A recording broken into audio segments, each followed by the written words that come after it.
Hello friends, welcome to homemade recipe with Vaishali.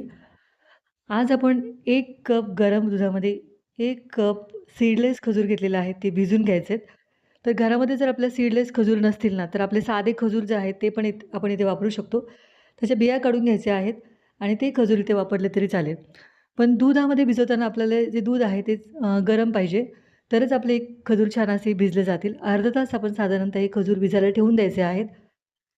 इथे मी baking टीन घेतलेलं आहे. बेकिंग टीनला मी इको बेकच्या पेपरने छान असं कव्हर करून घेतलेलं आहे आणि त्यानंतर मिक्सिंग बाउलमध्ये 1 कप आपण इथे मैदा घेतलेला आहे. त्यानंतर 1/4 कप कोको पावडर घेतलेली आहे. त्यानंतर 1 टीस्पून बेकिंग पावडर घ्यायची, अर्धा टीस्पून बेकिंग सोडा घ्यायचा आहे आणि त्यानंतर आपल्या केकची टेस्ट ज्याच्यामुळे एन्हान्स होणार आहे. एकदम छान अशी टेस्ट आपल्या केकला येते ते म्हणजे 2 टेबलस्पून आपण याच्यामध्ये मिल्क पावडर नक्की ॲड करायची आहे. त्यानंतर 1/4 टीस्पून याच्यामध्ये आपण मीठ ॲड करून घ्यायचं आहे आणि हे सगळे इन्ग्रीडियंट्स आपण छान चाळून घ्यायचे आहेत.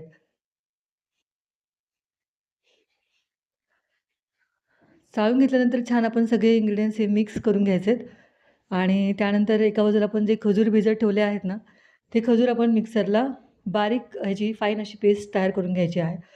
तर आणखीन तुम्हाला जर गोड केक पाहिजे असेल ना, तर तुम्ही याच्यामध्ये 1/4 कप जॅगरी पावडर पण ॲड करू शकता. त्यामुळे थोडंसं आणखीन गोड होईल तो केक. आणि हे जे वाटून घेतलेलं आपलं खजूरचं जे बॅटर आहे, ते आपण छानपैकी ह्या ड्राय इन्ग्रीडियंट्समध्ये ॲड करून घ्यायचं आहे. तर तुम्ही इथे जो मैदा घेतलेला मैद्याच्या ऐवजी तुम्ही इथे गव्हाचं पीठ वापरलं तरी चालेल. त्यामुळे आणखीन असा हेल्दी आपला हा केक घरच्या घरी तयार होणार आहे.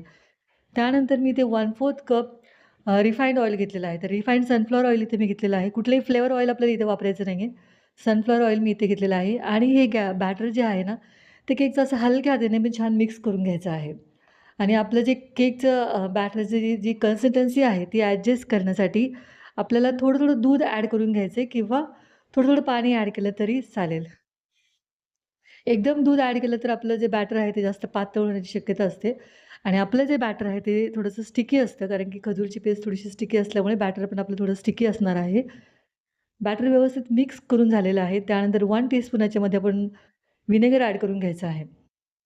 तर आजचा आपला हा केक विदाऊट कर्ड किंवा विदाऊट दही आणि विदाऊट शुगर आहे आणि आपलं जे दहीचं काम आहे ना, ते हे व्हिनेगर करणार आहे. व्हिनेगरची टेस्ट अजिबात ह्या केकमध्ये येत नाही, तर तुम्ही नक्की ट्राय करा किंवा घरामध्ये प्रत्येक वेळेस दही असतंच असं नाही. आणि त्यानंतर एका बाजूला मी आपल्याला केक बेक करायचं आहे ना, त्यासाठी ते भांडं गरम करण्यासाठी ठेवायचं आहे. तर इथे मी तव्यावर आज केक बेक करणार आहे. तर तवा मी एका बाजूला गरम करण्यासाठी ठेवलेला आहे. आणि जर तुम्ही कुकरमध्ये केक बेक करणार असाल ना, तर कुकरची शिट्टी आणि वायर काढून ठेवायची आणि कुकर पण आपल्याला व्यवस्थित गरम करून घ्यायचं आहे. तर बॅटर आपलं व्यवस्थित आपण ओतून घेतलं आहे बेकिंग टिनमध्ये. बेकिंग टिन नसेल तर आपलं साधं घरातलं जे कुकरचं भांडं आहे, त्याला व्यवस्थित तेल लावून घ्यायचं आहे आणि मैद्याने व्यवस्थित डस्ट करून घ्यायचं आहे. आणि अशा प्रकारे बॅटर थोडंसं टॅप करून घ्यायचं आहे. त्यानंतर ह्याच्यावरती आपण थोडे ड्रायफ्रुट्स ॲड करून घेऊ शकतो.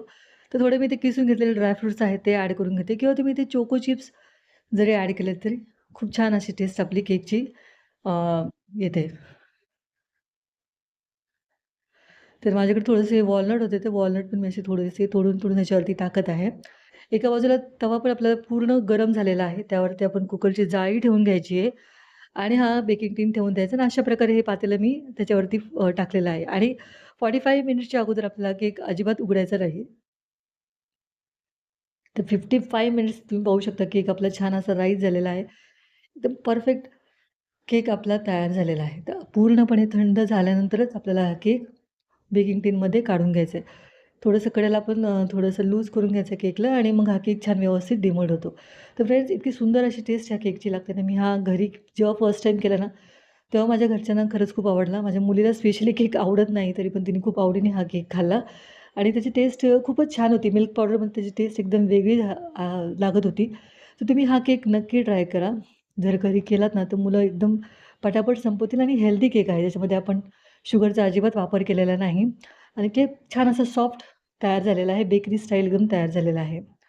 तर तुम्हाला मी कट करून पण दाखवते. केक इतका छान सॉफ्ट असा झालेला आहे.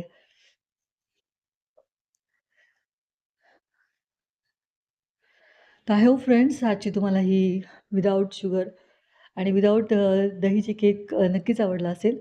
रेसिपी जर आवडली असेल तर लाईक नक्की करा आणि शेअर नक्की करा. तुमचे फ्रेंड्स, रिलेटिव्हजला पण तुम्ही ही रेसिपी शेअर करू शकता. आणि चॅनलला सबस्क्राईब करायला पण सबस्क्राईब करायला पण विसरू नका.